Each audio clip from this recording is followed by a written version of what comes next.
Hello বন্ধুরা, তোমরা সবাই কেমন আছো? আশা করি ভালো আছো, আমিও ভালো আছি। তো আজকে চলে এসেছি এই খোলা মাঠে, তোমাদেরকে দেখাবো।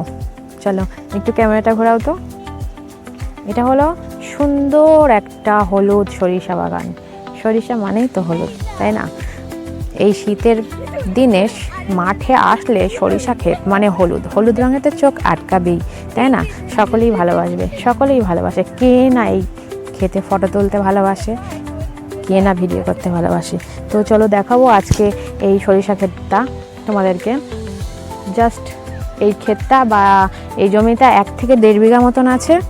এর মধ্যে প্রচুর সরিষা হয়েছে, তার অসংখ্য ফুল হয়েছে। ফুলগুলো তোমাদেরকে দেখাবো, কত সুন্দর।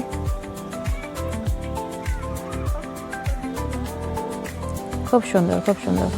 আর সরিষা ক্ষেতের এই সরিষা গাছগুলো এক একটা মিনিমাম হাইট হবে প্রায় 4 ফুট, 3.5 ফুট, 3 ফুট এরকম গাছগুলোর হাইট।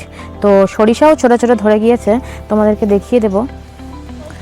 ছোট সরু একদম পাতলা আছে এখন। এগুলো অনেক মোটা হবে, এর মধ্যে দানা থাকবে। তোমাদেরকে দেখাবো, তোমরা ফার্স্ট টু লাস্ট দেখবে, ভিডিওটা স্কিপ না করে। তো ভিডিওটা যদি ভালো লেগে থাকে লাইক, কমেন্ট, শেয়ার, সাবস্ক্রাইব তো করতে ভুলবেন না।